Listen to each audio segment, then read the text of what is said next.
खुलुमबाय बेयो बड'लेण्ड इंखं टेलिभिजन दिनैनि रादाबखौ फरायदों आं मलेन बसुमतारिया दिनैनि गाहाय रादाबफोराव दं प्रमद बर'आ क'क्राझार गुवाहाटी दिल्ली मुम्बाइ आरो सिंगापुरावबो सम्पत्ति दं बड'लेण्डआव हाग्रामा महिलारिया बयनिख्रुइबो देरसिन बेफारि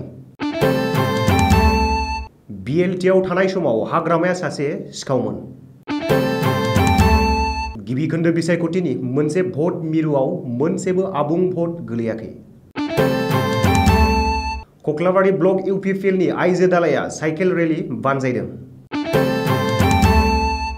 मेक्सिक'नि नायबिजिरगिरिफोरनिफ्राय न'ज अनलि मास्क मुलुगनां फुटबल मेचनि गेलेनाया भारत आरो ओमाननि गेजेराव ड्र' जादों ससियेल मिडियायाव बलिउडनि फावखुंग्रि दीपिका पादुकन दानिया फैदो आबुं रादाबाव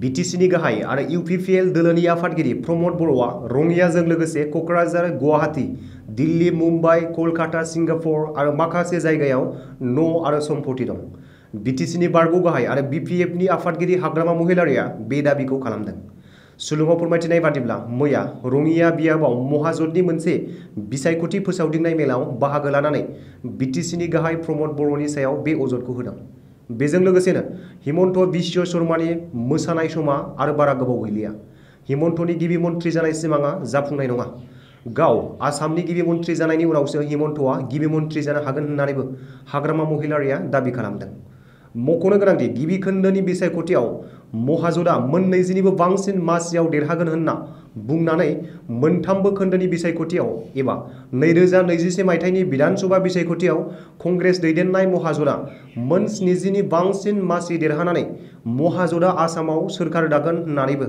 हाग्रामा महिलारिया दाबि खालामदों बबेखानि बिपिएफ दोलोआ बिसायख'थिनि उनाव जायखिजाया जाहोनावनो बिजेपिनि मित्र जोटआव हाबहैया होननानैबो हाग्रामा महिलारिया रोखा बुंथिदों मख'नो गोनांदि देग्लायनि विधानसभा बिसायख'थिनि फोसावदिंनायखौ हाग्रामा महिलारिया जोबोर नोजोरथाव खालामदों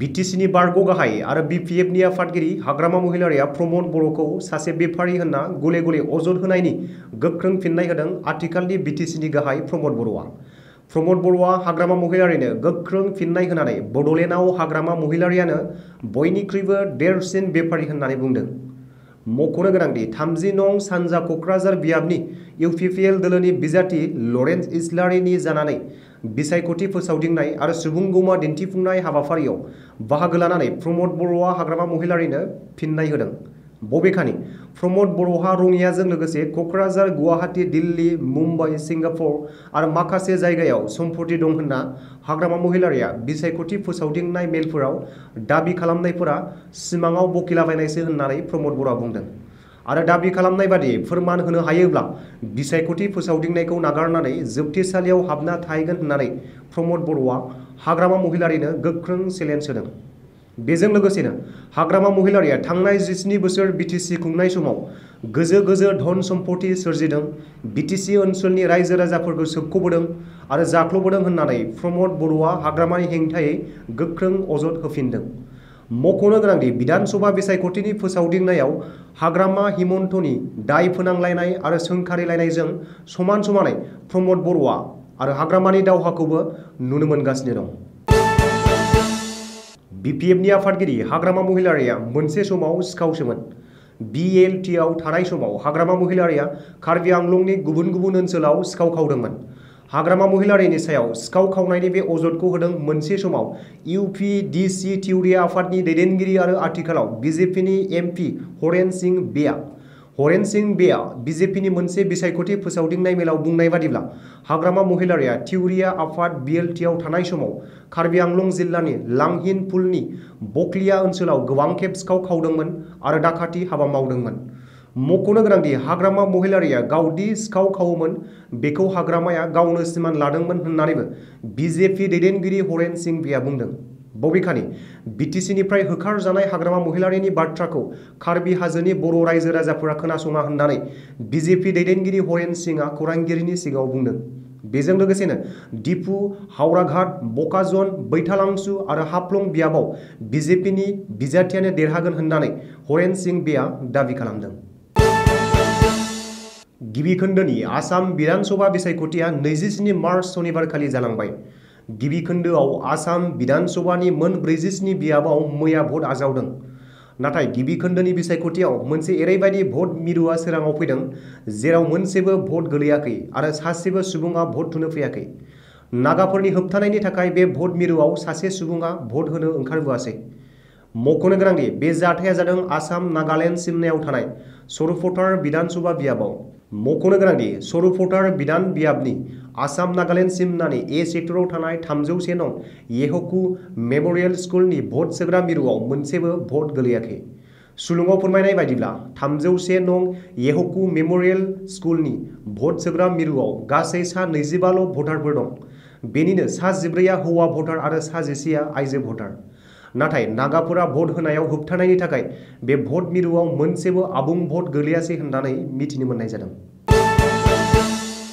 फैगौ 6 एप्रिल खालि खुंजानो गोनां थामथि खोन्दोनि बिसायख'थिखौ नोजोर होनानै 63 नं साफागुरि बियाबनि सिङाव थानाय कक्लाबारि ब्लक इउपिपिएलनि आइजो दालायनि दैदेननायाव दिनै आइजोफोरनि साइकेल रेली बानजायनाय जायो। फैबाय थानाय बिधानसभा बिसायख'थियाव कक्लाबारि ओनसोलाव आइजोफोरखौ सांग्रांथि होनायनि बागै दिनैनि बे साइकेल रेली हाबाफारिखौ कक्लाबारि ब्लक इउपिपिएलनि आइजो दालाया बानजायदों। आइजोफोरनि बे साइकेल रेलीखौ फिथा हास'नानै जागायना होयो साफागुरि बियाबनि इउपिपिएल दोलोनि बिजाथि उरखावगोरा ब्रह्मआ। आइजोफोरनि साइकेल रेलीआव बाहागो लानानै उरखावगोरा ब्रह्मआ खौरांगिरिनि सिगाङाव फोरमायनाय बादिब्ला देग्लायनि बिधानसभा बिसायख'थियाव जेथिं नायो बेथिंनो इउपिपिएल दोलोखौ नुनो मोनो आरो बेवहाय आइजोफोरनि बाहागो लानायानो बांसिन।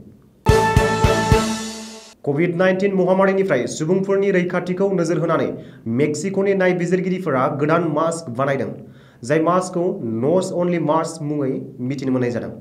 मख'नो गोनांदि जानाय आरो लोंनायनिफ्राय मुखुब थानाय बुब्लियाव कर'ना इनफेक्शननि गोसारनायखौ बियो खम खालामो होननानै नायबिजिरगिरिफोरा सुलुङाव फोरमायदों। आरो आमेरिकानि हपकिन्स इउनिभार्सिटिनिफ्राय फोरमायनाय बादिब्ला बायदि बायदि मोनामनाय जिबख्रियानो कभिड-19 नि हाबलांग्रा लामा। ओंखायनो सुबुङा गन्थंखौ होबथेनानै लाथारनांगौ। सुलुङाव फोरमायनाय जायोदि सुबुंनि जाग्रा आदार जानाय समावबो खुनांनाय नङा आरो बेजों लोगोसे गावनि गन्थंखौ खोबथेनानै जाग्रा आदारखौबो साखोन सिखोनैनो जानो हागोन होननानै बे न'ज अनलि मास्कनि गेजेरजों बुंदों। भारत आरो अमान बे मोननै हान्जानि गेजेराव मुलुगनां फुटबल मेच गेलेनाया ड्र' जादों। फोरमायनाय जायोदि बे मेच गेलेनायाव गाव गावनि हान्जाखौ देरहानो थाखाय गोबांथार नारा-नाथा जुजिलायनाया गोख्रोङैनो जादोंमोन भारत आरो अमाननि गेजेराव। मख'नो गोनांदि कभिड-19 महामारिनि जाहोनाव लकडाउन जानायनिफ्राय गुबुन हादराव दावबायनानै भारतनि फुटबल हान्जानि गेलेनाया बेनो गिबि खेबमोन। फोरमायनो नांगोनदि मुलुगनां फुटबल मेच गेलेनायाव भारतआ अमानखौ गलसे बल सोनो हादोंमोन आरो अमानाबो भारतखौ गलसे बल सोनो हादोंमोन। जाहोनाव बै मोननै हान्जानि लोगोआरि मेच गेलेनाया ड्र' जादों होननानै सुलुङाव फोरमायनाय जादों। मख'नो गोनांदि मुलुगनां रेंकिंआव गोजौ आवथायनाय जायगा आवग्रिनो हानाय गोख्रों फुटबल हान्जा अमानजों गेलेनानै ड्र' जाहोनो हानानैबो जोबोरैनो गोजोननाय फोरमायदों भारतनि फुटबल हान्जाया। फिसाय रणवीर सिंहजों लोगोसे हिना खान बादियै सिलौटी चेलेन्ज खालामदों बलिउडनि मुंदांखा फावखुंग्रि दीपिका पादुक'णआ। फोरमायनो नांगोनदि आथिखालाव ससियेल मिडिया इनस्टाग्राम एकाउन्टआव मुखुब जानानै थाबाय थानायखौ नुनो मोनबोनाय जादों फावखुंग्रि दीपिका पादुक'णखौ। लोगोसे बावैसो समावनो ससियेल मिडियायाव मोनसे पस्ट फोसावनानै होदों फावखुंग्रि पादुक'णआ, जेराव मोनसे भिडिअ'नि गेजेरजों चेलेन्ज खालामनायखौ रोखायैनो सुलुङाव फोरमायदों। मख'नो गोनांदि बै भिडिअ'खौ फावखुंग्रिया गावनो फोसावनानै होदोंमोन आरो बै भिडिअ'आनो ससियेल मिडियायाव गोबांथारैनो गोसारनायखौबो सुलुङाव फोरमायनाय जादों। जाय भिडिअ'खौ नुनानै फावखुंग्रिनि लोगोफोरा गोमोनायजों लोगोसे कमेन्ट्स खालामदों। दिनैनि रादाबा एसेनोसै, गोजोन्थों।